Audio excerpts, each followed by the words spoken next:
జగన్ వల్లే రాష్ట్రాన్ని అధోగతి పట్టించిన నేతెవరూ ప్రపంచంలోనే లేరని Visakha BJP MLA floor leader Vishnukumar Raju అన్నారు. ప్రభుత్వ ఉద్యోగుల డబ్బులు 21,980 కోట్ల రూపాయలు మళ్లించిన ఘనత జగన్ కే దక్కుతుందన్నారు. తాను నోరు విప్పితే జగన్, ఆయన మంత్రులు జైలుకు వెళ్లాల్సి వస్తుందని హెచ్చరించారు. ఏదైతే కంప్లీట్ చేసిన ఇళ్లకు కూడా మళ్ళీ ఈ వైఎస్ఆర్సీపీ రంగులు, దానికి బ్లూ రంగు అవన్నీ వేసి ఏదో ముగ్గుల్లాంటి బొమ్మలు తయారు చేసి బలవంతంగా బ్లాక్ మెయిల్ చేసి ఆ రంగులు వేయించి ఇప్పటికీ కూడా ₹1 డబ్బులు కూడా ఇవ్వాల. పనులు చేయించుకోవడం తప్ప డబ్బులు ఇవ్వనటువంటి పరిస్థితి ఈ జగన్మోహన్ రెడ్డి గారి ప్రభుత్వంలో జరిగింది. ఎవరైనా మాట్లాడితే దానిపైన ఏదో కేసు పెడతారు, లేకపోతే ఏదో ఎంక్వైరీ చేస్తారు. ఇంతంత డబ్బులు ఆగిపోయి కోట్లాది రూపాయలు ఆపిన పరిస్థితి ఇది కేవలం వైఎస్ఆర్సీపీ ప్రభుత్వంలోనే జరిగింది తప్ప భారతదేశంలో ప్రధానమంత్రి ఆవాస్ యోజన ఇళ్లు చాలా ఇళ్లు కట్టడం జరిగింది. కోట్లాది ఇళ్లు, 5 కోట్ల ఇళ్లు. ఎక్కడా కూడా ఏ రాష్ట్రంలోనే కూడా కాంట్రాక్టర్స్ ఇలా బాధలు అనుభవించిన పరిస్థితి లేదు. ఇచ్చిన టెండర్స్ ని కూడా క్యాన్సిల్ చేశాడు ఈ జగన్మోహన్ రెడ్డి. అడగటానికి అధికారం లేదు. మొత్తము దోపిడీ వ్యవస్థ జరిగింది అని చెప్పడానికి ఏమాత్రం సందేహం లేదు.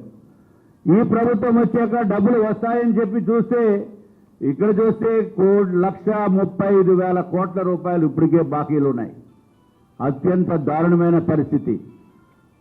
జగన్మోహన్ రెడ్డి మీకు అంత డబ్బు దాహం ఎందుకు అర్థం కాదు. ఇంకా నేను నోరెప్పితే చాలా బయటికి వస్తాయి.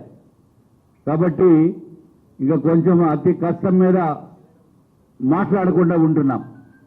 నేను గనక నోరెప్పితే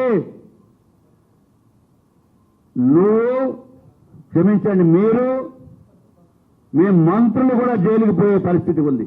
మర్చిపోవద్దు జగన్మోహన్ రెడ్డి.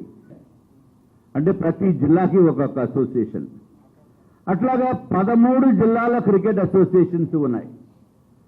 13 జిల్లాల క్రికెట్ అసోసియేషన్స్ ఉంటే 12 జిల్లాల క్రికెట్ అసోసియేషన్స్ ని కంప్లీట్ గా జగన్మోహన్ రెడ్డి హస్తగతం చేసుకున్నాడు. టోటల్ గా అక్కడ డిస్ట్రిక్ట్ అసోసియేషన్ ప్రెసిడెంట్ ని మార్చేయటము, సెక్రటరీని మార్చేయటము, ఏమీ అనుభవం లేని వాళ్ళని వైఎస్ఆర్సీపీ నాయకుల్ని అక్కడ తెచ్చి పెట్టేయటము, ఆ విధంగా 12 జిల్లాలు మొత్తము దోపిడీ అయిపోయింది. ఇంకా మిగిలిపోయిన జిల్లా ఏంటని మీకు డౌట్ రావచ్చు. మిగిలిన జిల్లా విశాఖపట్నం డిస్ట్రిక్ట్ క్రికెట్ అసోసియేషన్. అదెందుకు కబ్జా కాలేదు అనంటే విశాఖపట్నం డిస్ట్రిక్ట్ క్రికెట్ అసోసియేషన్ కి వర్కింగ్ ప్రెసిడెంట్ గా పి విష్ణుకుమార్ రాజు ఉన్నాడు. మాజీ MLA, Bharatiya Janata party vice president, నేను ప్రెసిడెంట్ గా దాంట్లో ఉన్నాను.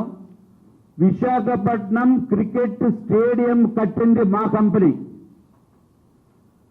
2006 సంవత్సరం నుంచి క్రికెట్ తోటి మంచి అనుభవం ఉండి 18 సంవత్సరాల నుంచి యాక్టివ్గా, నిస్వార్థంగా, నిజాయితీగా సొంత డబ్బులు ఖర్చు పెట్టుకుని పిల్లలకి మేము ట్రైనింగ్ ఇవ్వటము,